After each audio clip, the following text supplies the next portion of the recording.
where we have millions Yes. of people in this country illegally. Now, of course, not all of them are criminals. Not all of them are horrible people. Some of them are people that, just like you or I would, just want what's best for their family. So we have to understand that, unfortunately, some of those people that are not here to create havoc are going to be caught up because they came to the country illegally. And it's not the fault of the ICE agents. Yes. They rate dialogue and verbiage in our culture today.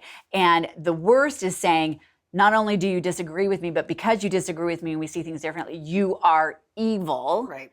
Versus saying the best is, hey, we disagree, but I value you intrinsically as a human being and you have a right to disagree. And then he and Ted Kaczynski's brother actually became friends. Oh, wow. And they have developed a real deep and abiding friendship. And this is one of those instances where it's so unlikely that that would have turned out that way.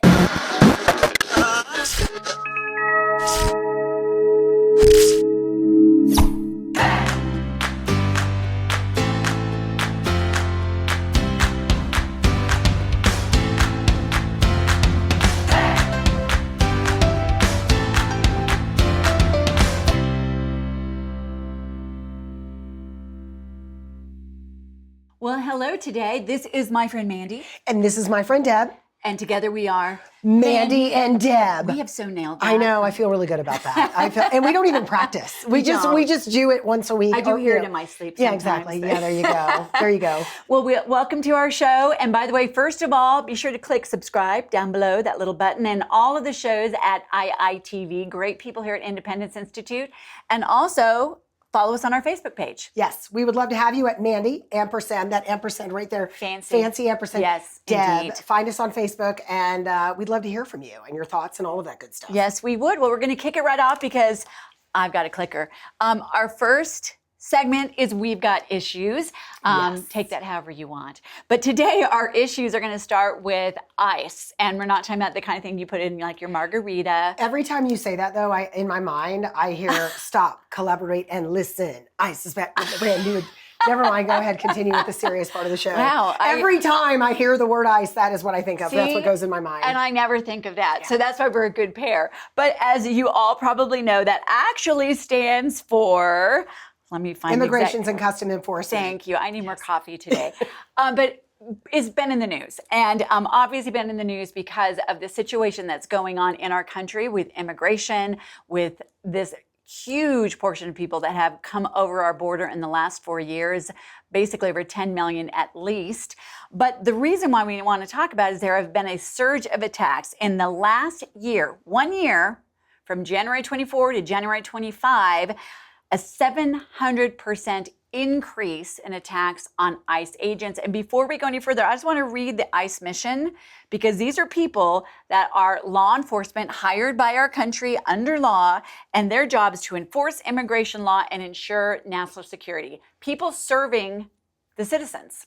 Well, we've gone well beyond the time when, you know, I can understand why some people have an issue with law enforcement. If you live in a high crime neighborhood and you've had bad interactions with the police, I can understand why you would have some issue with that. But we're not talking about people who have necessarily had that kind of experience. We're talking about activists who are specifically targeting ICE agents who are trying to execute their duties to protect us by removing people from the country that are here illegally. Unfortunately, Deborah, we've created a situation because of the open borders of the last 4 years where we have millions of people in this country illegally. Now, of course, not all of them are criminals. Not all of them are horrible people. Some of them are people that, just like you or I would, just want what's best for their family. So we have to understand that, unfortunately, some of those people that are not here to create havoc are going to be caught up because they came to the country illegally. And it's not the fault of the ICE agents. Yes. Not at all. They had nothing to do with this. Their job is to simply enforce the law. And what we've seen happen over the last few weeks, over the last few months, is profoundly disturbing, not just because we have immigration agents who are being targeted, but because what does this say about law and order in our country? Yes, indeed, because they're just enforcing the law as it actually is. I would say anybody who wants to attack those who are enforcing the law, if you don't like the law, then change the law. Change the law. But that is the law. And yes, some people are here for the right reasons.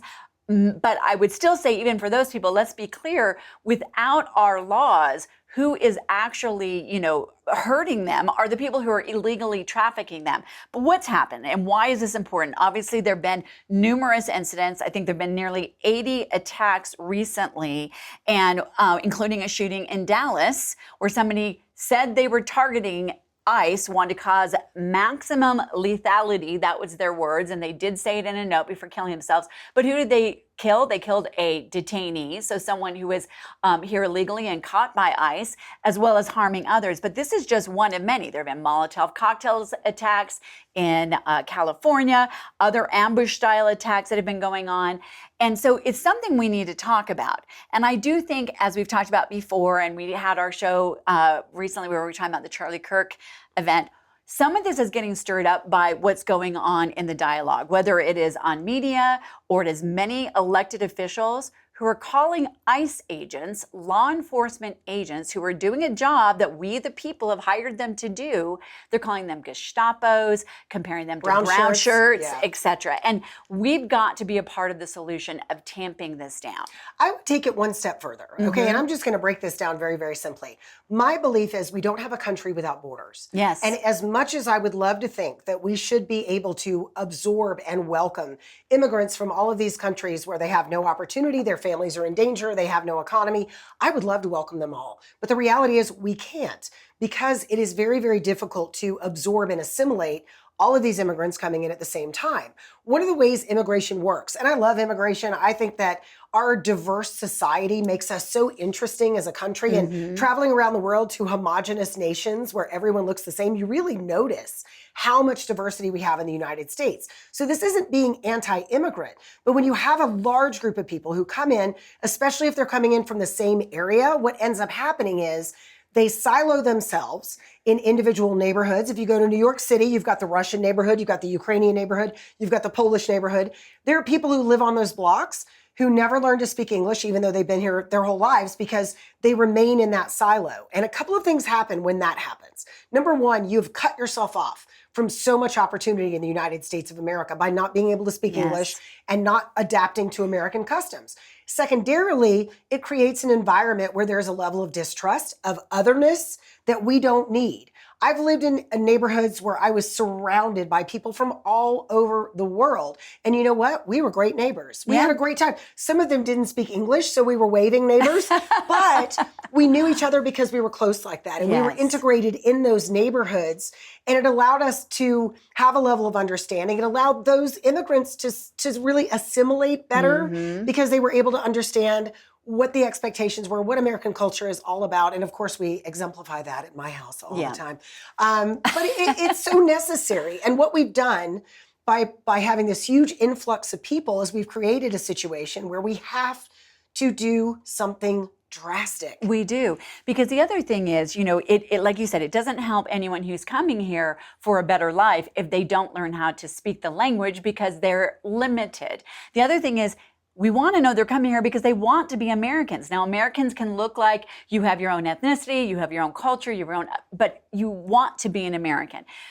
Also, it's naive to not think, in a world that is obviously dangerous, people who hate the idea of American freedom because they actually kind of like totalitarianism, or they're used to it. Yeah. We need to have people that are coming here for the right reason. When I was down at the border, as I've shared, the border agents at the time said a huge portion of the people coming across our border were from what they call the stands, Tajikistan, Pakistan, Afghanistan, and all of those places who do perhaps have a different value system.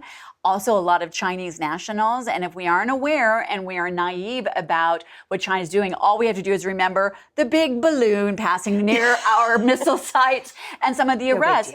But the other part is we do need to help people get assimilated. I want to bring up a couple of stories that I'm like, this is getting absurd. I mean, it is getting absurd. And we're going to hear more of these stories, and people are going to get all riled up because maybe they seem like good people or not.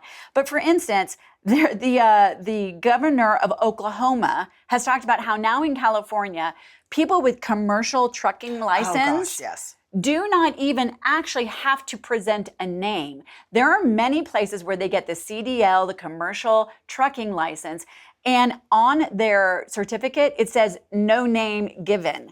On their driver's license. And on their driver's license.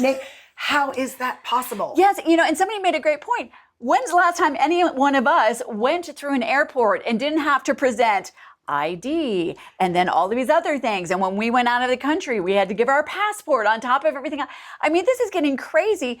Here's the one that I think shows the absolute absurdity of it all, is the Des Moines superintendent. Now, many people know about this, and we're going to get to what I think is crazier, which is where the false anger is.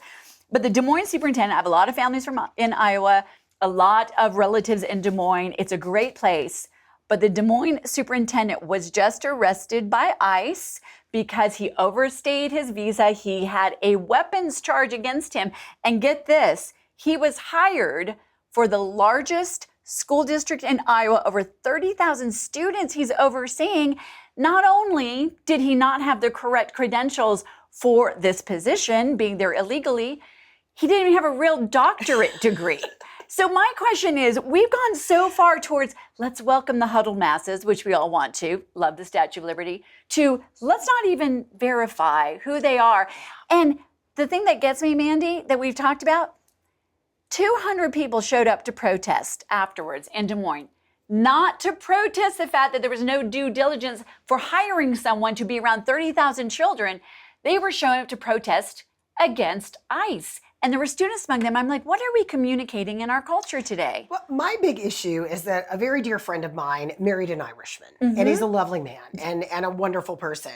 And trying to get his status in the United States, they've been married over 20 years. So this is not a fly-by-night marriage. They've been married for... This is not a green card. They're lasting most than many. I mean, he's really hung in for that green card after all this time. But watching what he went through the legal immigration process, watching how frustrating that was, watching how expensive it is. And then to see people expect to be treated with a level of deference that we're not treating the people who are trying to come here legally the right way has been very, very frustrating. And I do think that eventually, I think what's happening now and why people are so upset is that they thought this was only going to be the bad people, right? Oh, we're only going to get the bad people. And now they're finding out that maybe that person that they've known for a very long time already has a deportation order for something. Or maybe they did break the law, or maybe they've been found guilty of identity theft because they didn't have a social security number. And those people are being removed too. And don't get me wrong, I don't want to break up families. I don't want any of that. But ultimately, they broke the law. And they did break the law. They broke the law to get here. Many of them have been here for a very long time. And yet they still don't have any status. So there's ins and outs of this that I think are super frustrating. I am actually very supportive of an immigration bill that's being put forth by Representative Gabe Evans from here in Colorado, along with other co-sponsors.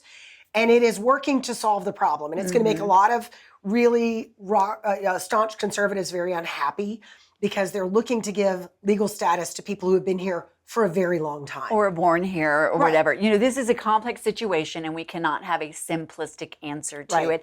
And we can't kick the can down the road anymore. It is, everything from just the fact that someone was hired for a position over all of these students who didn't have a real degree. That's bad enough. Had a weapons charge. But then you also look to the bad actors. And then how do we balance it out? Because I agree. There are some people who were born here in no other place. We've got to, first of all, seal the border, which we have actually done now. So now that we've done that, the next step is to really sort this out. And part of it is going to be the removal of people who are here illegally. And in this case, maybe this person was a good person, but they were deceiving all of the entire school district. Let's be real. This guy not only overstayed his visa, was here illegally. He lied about his credentials. This is not a good person, okay? I mean, he's made a lot of bad choices. He may have a good heart, but he's not making good choices. And he's from Guyana, just so everybody knows. Okay, so I want to, go ahead. I wanted to add one thing to the ICE conversation, because this just happened here in Colorado this week. A woman in Aurora has been arrested. She's been indicted. What was she indicted for? She and two women from California followed an ICE agent home and then live streamed his address on the internet. And the reason I bring this up is because we are now playing very, very, very dangerous games. And where I'm sitting, that act of following an agent home and exposing where he and his family live is an act of terrorism. And I realize that other people are gonna be like, oh God, Mandy, seriously, it's not that. It is that big a deal, because what is it designed to do? What were they trying to accomplish? What was their goal by doing that? It was designed to intimidate that ICE agent, to put him in fear for his family and his children's lives. It was to intimidate other ICE agents, or maybe even dissuade people from wanting to work for ICE in the first place. That is the classic definition of terrorism. It is. It is. It really is. And it's domestic terrorism Yes. because it's people who we have tasked with enforcing the laws that we, the people, have in place. And I think that's a very important point. I'm glad you brought that up, because one of the big criticisms people are having against the ICE agents is that they've been wearing masks. Now, first of all, I want to say you got to be consistent, because there wasn't a whole lot of that calling out people who've been wearing masks in, let's say, the Antifa riots or things like that. But why are they doing it? Because they're just people serving. I'm not saying everybody is perfect. There's not 100% perfect group of people in any occupation. But it's that very thing. If they're out there and their faces are showing and they're now getting targeted, an increase of that, how many percent did I say it was? It was 700%. Why would you want to put your family at risk if people can now peg you, find you, and then target your home and your family? I think that the notion that somehow it's okay to protest outside of someone's house. Yeah. When I lived in Louisville, Kentucky, we had a representative, Congresswoman Jane Northup, and every single day there were people outside her house. She had young children. She had a husband. Every single day there were people standing in front of her house, screaming and yelling, accomplishing nothing other than creating havoc for her and her family. And as a society, shouldn't we be allowed to have an opinion that's different without expecting our family to be harassed? Yes. And this is now going even further with, if you do anything we don't like, we're going to tell everybody where you live. The reality is that for most of us, especially in the media, like, you can probably find anything online, but I am well armed and my house is well protected. So, you kind of got to take that into your own hands. Don't come if you're a bad actor. Same here. So please yes. Please don't put me in that position. Yeah. I think it's time we come together as a society and pull back from this once again, this precipice, which leads us to our next issue that we're going to talk about. Once again, complex situations. Yeah. Changes in our society that we need to look at, and that is this growing rise in violence. I wish we could say that since we talked about Charlie Kirk, nothing has happened.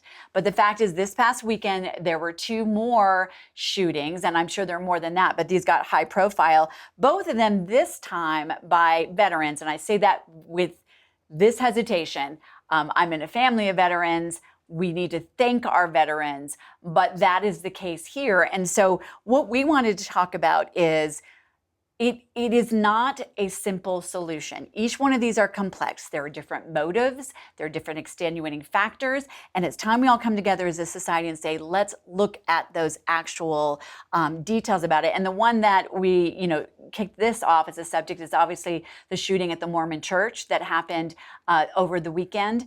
And there was another event that also, a shooting that happened in South Carolina. North Carolina, yeah. See, 2 brains, it's needed. Let's talk about that. So Mandy, tell me your thoughts in this growing violence that we're seeing. This, for me, feels very dangerous. And I know that's dumb to say, oh, of course the shooting sounds dangerous. But I mean, overall, the level of acceptance for this kind of violence, you see the latest polling data on whether or not people think it's acceptable to assassinate the president, or whether or not Elon Musk should be assassinated, or someone else they don't agree with. There's a sizable number of people, especially young people, that are very casually okay with that level of violence. And I do think that we've got to figure out some way of recognizing when someone is on the precipice. Now, we don't know enough about the 2 guys that perpetrated these crimes. On one of them in Michigan, we do know from a couple different places that this guy had some anti-Mormon bias. And I don't know what your faith is. I don't know what you may practice, but I'm just going to say anecdotally, in my lifetime, the Mormons that I have known are some of the loveliest, most wonderful, family-oriented people that I've ever met. Right. So I find that crazy that that was so upsetting to him. The second case in North Carolina was a man who has been having some mental health struggles, as evidenced in my mind by a series of lawsuits that he had filed against a variety of people alleging that there was a LGBTQ white supremacy organization who was trying to kill me. And I'm thinking to myself, I don't even know if white supremacists would accept gay people into their club. Like, I don't know if that's a thing. Yeah, it's so he's obviously a little bit had a struggle with reality there on that note. Both of them were Iraq War veterans, and one of them was said to have been struggling with post-traumatic stress. Both of them were, from what I've been reading. And I will just say this, because we're going to compare this with different things and where some of these, targets are happening. We do know, my husband and I have worked a lot with veterans that have come back, and PTS. And by the way, you'll find military guys don't say PTSD because they don't want to think anything is a disorder. They like order. But PTS, there's actually, particularly with the Iraq War and all of that, so much trauma that happened from stress, from IEDs, all that. PTS actually changes the mapping of the brain. So I think it's an extenuating factor. I do think that the gentleman in Michigan, the person in Michigan, did state some anti-Mormon bias for sure, but his family's now coming out saying that he'd also been dealing with PTS. So the one thing I will say about that, and I'm married to a combat veteran who has had his own share of struggles. Yes. So I'm intimately familiar with this particular topic. Is that there are hundreds of thousands of soldiers who struggle with PTS. Yeah. Hundreds of thousands, and they don't kill anybody. And so I want to be careful about making that too much of a reason or an excuse, because we have all of these other military men and women who are fighting that battle privately, silently. Some of them are getting help. I wish all of them would get help, but they're not going to go out and kill somebody. And so there may have been extenuating circumstances or exacerbating circumstances, but I'm a little cautious to say, let's put it in that box, because that is a reason, like something we can understand, but I just want to be careful, because I think it does do a disservice to all of those men and women who fight that battle and are maybe not fully successful, right, but are winning to a certain extent. Well, and I think 100%, it's an extenuating circumstance. So we need to look at these complex makeups of all of these different things. And yes, so many people are dealing with it, but I do think that the element that I think this ties into is we need to do a better job of helping our veterans and reaching out to them, because usually it ends up in committing suicide. There's all kinds of organizations that talk about that. So that's one thing to look at. But the overarching thing is looking at these motives and what has made this more okay. And unfortunately, after a high-profile thing like the Charlie Kirk situation, those who are either mentally unstable or have a predisposition towards this or really just hate somebody are going to find this more okay. And it ties in with the ICE situation. If you call them Gestapo or brown shirts, then that can lead to that behavior. But what I think is interesting is making sure that whatever the circumstance is, we go to the motive of what it is, and but sometimes we don't get to know. Yeah, but we need to take time to find that out. I mean, it's like some of these situations, there is a very clear motive, right? And you've got the Charlie Kirk assassin who clearly said and did not have any previous expression of mental illness that is because of Charlie's political stances. You have others who might be a combination of being mentally ill, but also stated either a political standpoint or an anti-Semitic standpoint. Mm-hmm. There are those kind of attacks. And I want to point out one other thing that gets overlooked. There has been a huge jump in attacks on people of faith, in addition to the Mormon church, whether it is synagogues, whether it is churches. There is a 900% increase from 2018 to 2024 just on churches, people of faith.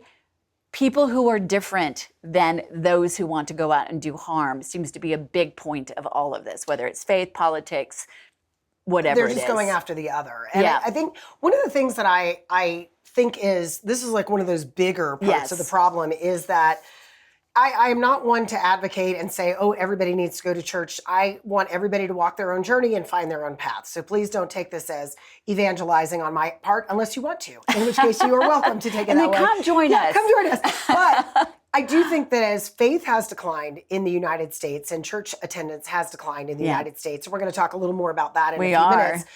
We've also lost the moral imperative that life matters.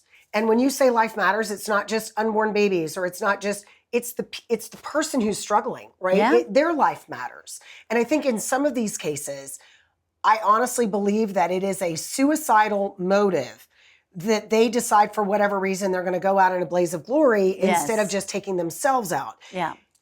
Suicide is devastating. I have dealt with it in my personal life when I lost a friend to suicide many years ago, and I'm still not over it, okay?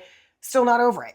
If you're thinking of killing yourself, I guarantee you there's someone left that will be left behind that will remain hurt and angry forever. I'm just letting you know. Little pile on there, but it's important.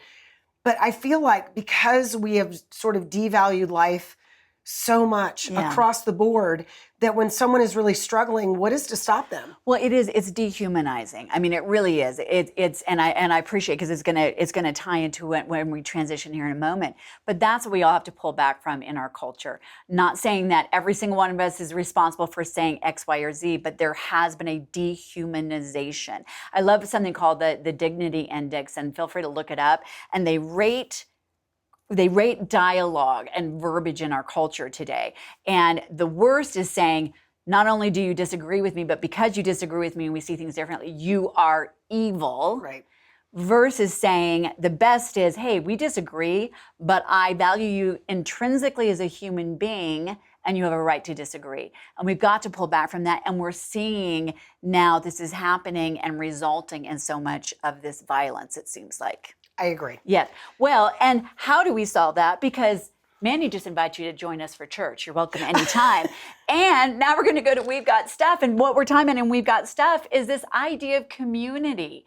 Because really, we're talking about my hysterectomy. That's okay, what very true. Only in Mandy and Deb can we tie community with Mandy's hysterectomy. But I want to set it by this way, because there is another study that shows, as I think many of us are not surprised by, and even before COVID made it incredibly challenging and worse, there is a chronic loneliness crisis that is happening in America. And this has been happening for a while, as we've seen institutions and community organizations begin to dissipate, church going down, or... Oh, I have some data. Okay, good. Would you like data? Yeah, and let me just give you these two, and then I'd like your data. Okay. But 50%, according to one study, of adults call themselves lonely, and I think that's actually probably low. And here's something interesting. The more you're on social media, the inverse becomes true. The people who are on social media the most call themselves the most lonely. But tell me your statistics, Mandy. Well, part of it is that we're not getting together in person anymore. Yes. And COVID just made that a million times worse. Yes. But people have not come back together. So let me give you some data on what we used to do versus what we're doing now. Houses of worship, the membership in churches, are down from about 70% of adults in 1999 to 45% in 2024. You look at fraternal service organizations. When I was a kid in my small hometown, everybody's mom and dad was in like 3 clubs. They were in Rotary, they were in Lions Club, they were in Elks Club, they were in the Garden Club, they were in something. Those fraternal service organizations, the membership has cratered. Wow. It's gone from 1.12 in 2016 to less than 1 million in 2023. These were organizations that not only allowed the fabric of the community to be built, and they did a lot of stuff. I know in my hometown, ton of stuff. I got a Rotary Club scholarship when I went to college. Yeah, thank you. You go, girl. So smart. And I was the only one that showed up to give a speech. Anyway, but those kind of things we have pulled back from. And I realize we're all busy and that we have families and we have kids and we have all this stuff to do. But if you put yourself out there a little bit more, it's amazing how that loneliness does dissipate. And there's so many options now. There are, and it's real community. And look, social media can serve a great purpose, but what happens, and the connection between what we were talking about before also, is when people aren't getting together in person. First of all, you say things you would never say in person. Second, you can get hyper-focused and people get put into silos. And let's be honest, it's not real friends if you have hundreds of thousands of friends. And so community is so important. And now let's kick it off to your recent experience. So I told Deborah when we were talking about what we were going to do on the show, I was like, I really want to talk about my hysterectomy. Not because I want you guys to know about my uterus, who I named Norma. And Norma by the Desmond. way, gentlemen, you can tune it off, but you will be more sensitive if you listen to this topic. Yeah, there you go. So Norma had to go. I was having all kinds of issues with Norma, and I had a full hysterectomy. And because I'm on the radio, when you're missing work, they either get mad because they think you're on vacation again and they're mad, or they get concerned. Like I get these really heartfelt concerned messages. So I was like, okay, I'm gonna have to take a week off. I'm just gonna tell people about my hysterectomy. I'm just gonna tell people.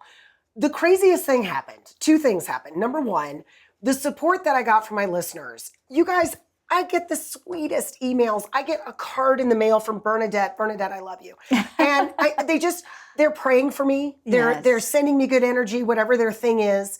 And you feel that support. Yes, and then you on do. top of it, here I'm talking about a hysterectomy, which is weird and awkward. But I started to get friends call me and say, I had a hysterectomy 5 years ago. No, I didn't, because you didn't tell me 5 years ago.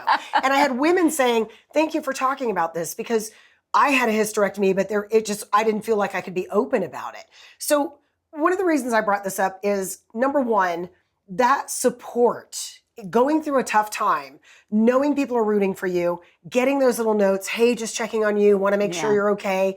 It means so, so much. And it really makes you understand how those human connections are so viscerally important. It's not about networking and what can this person do for my business.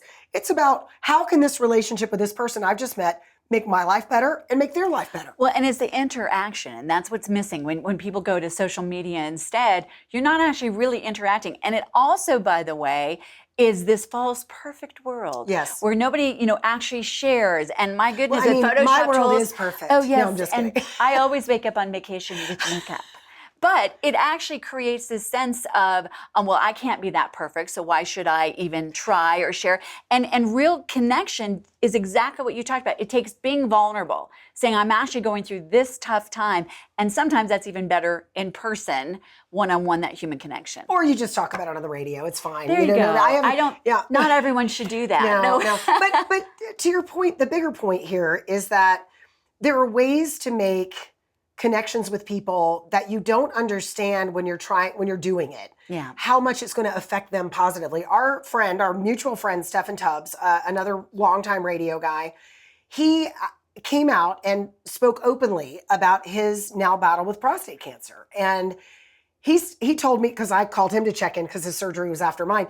And he said, Mandy, I've gotten so many emails from men who said, I got checked because you told me to. Well, we had Lisa Frizzell on the show. If Yes. you haven't seen that one, that was earlier on, and she had breast cancer, and she shared it very courageously to help other people do that. So yes, share what you have going on, obviously with wisdom, but when we all try to be perfect, when we try to be social media, selfie perfect all the time, that keeps us from that interpersonal reaction and what that human trait is. That person to person, whether it's volunteering somewhere, being in a Rotary Club, going to church or whatever else. I do want to make one point though, and this is one of my biggest pet peeves. Don't become the person who only shares the negative stuff.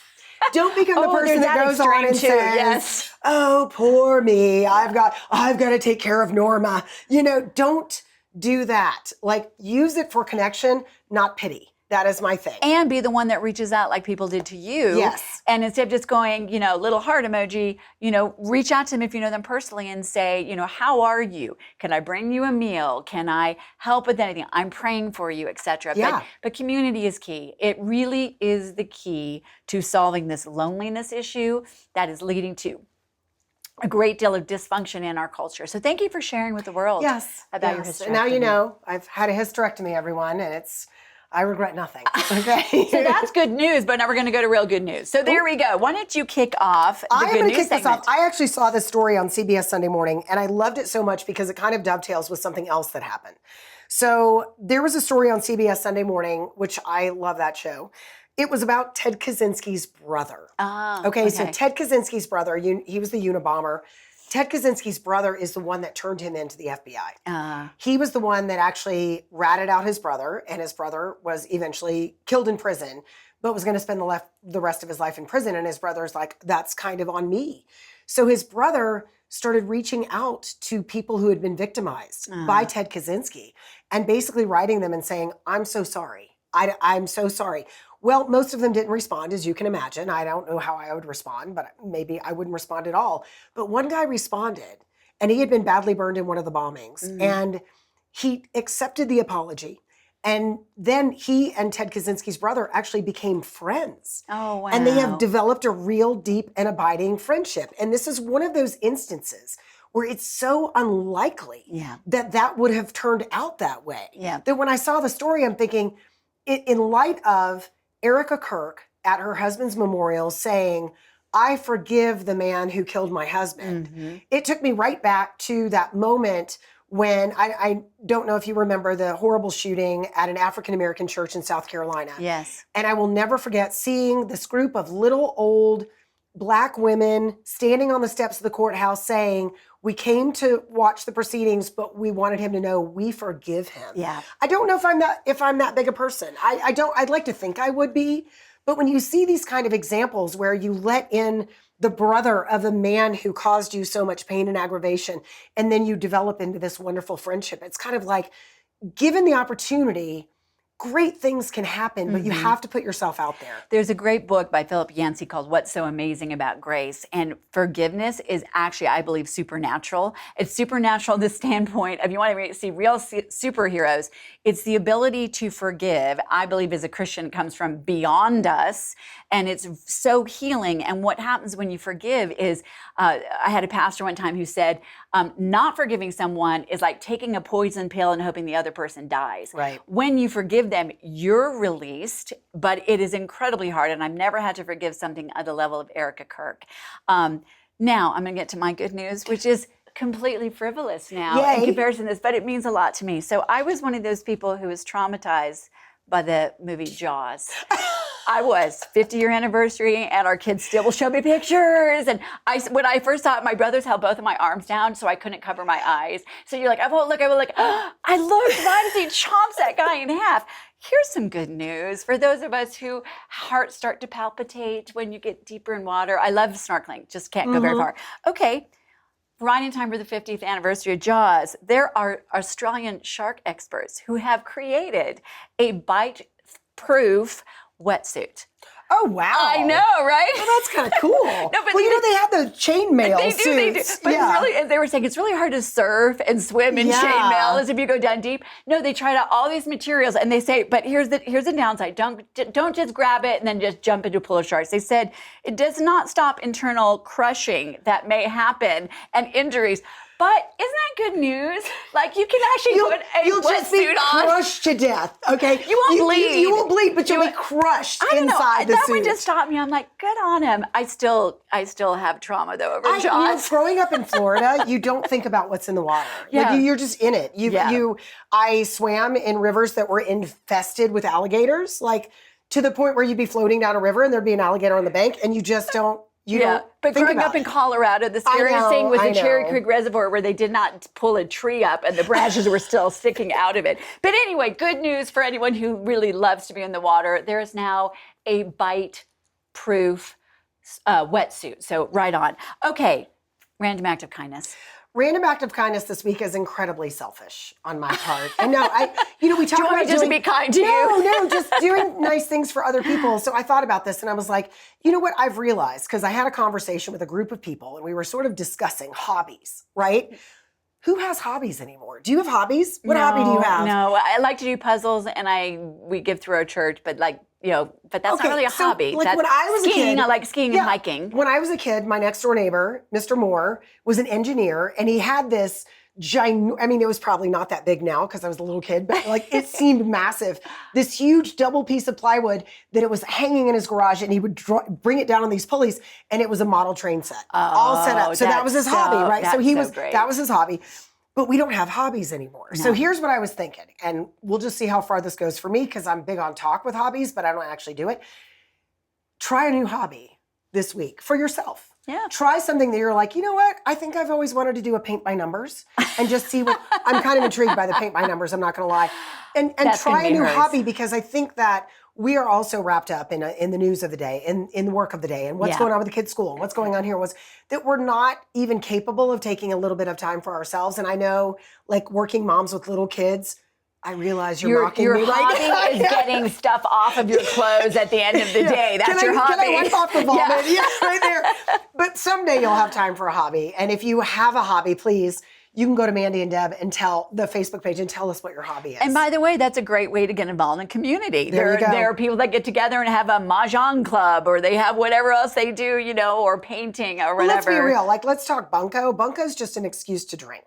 Like that is what bunco is. I haven't stumbled on that yet. I've That'd been be to a fun. bunco party once, and I was like, I can't hang with you people. Yeah. You drink too much. So There you you go. So there you go. So that's a good one, and I'm going to be thinking about it. And mine is this: when we were talking about how lonely people are, I particularly think of the elderly or someone who's a shut-in.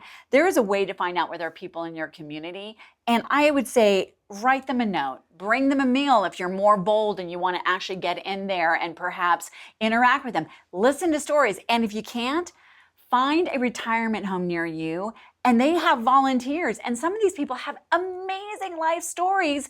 Go and just be a listener. Ask them a couple of questions about their lives, and you're going to find out incredible things. So to me, those are some of the most vulnerable that are without community, or some of the elderly. My late mother-in-law, who I am so blessed to have had this woman in my life, she was just a really, really special person. Towards the end of her life, she couldn't leave her house that much. She was kind of homebound. Yeah. So she got the church to send her a list of all of the homebound parishioners That's who great. were not able to attend church.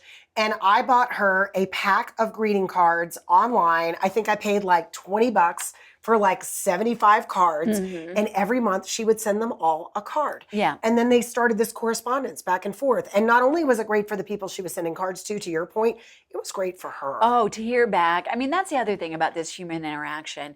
We all get transformed. That's why I believe in charity, not so much welfare, because government is a big bureaucracy. When you have that human interaction, it's easy, not easy for everybody, but you can send money, and that's also needed. But when you have that interaction, that's how God wired us to be. He wired us to do life together and then to give, to interact, to see that. And anytime I've ever done this, I got way more out of it than the person that I was, spending some time with. So that's what I got. And don't go swimming with sharks, even with that wetsuit. You can. You just don't go swimming with the big sharks. Yeah, Like, there we leave go. That's those true. alone. That's true. Okay, well, thank you so much for watching the show. We really appreciate. Once again, subscribe. Well, was that an alligator you swam with her? Yes, Stop it was, Okay, actually. she's traumatizing me. Okay, so subscribe and Yes, follow please. us on Facebook. Mandy _Deb. We want to hear from you. All right, guys. Thanks. We'll see you next time.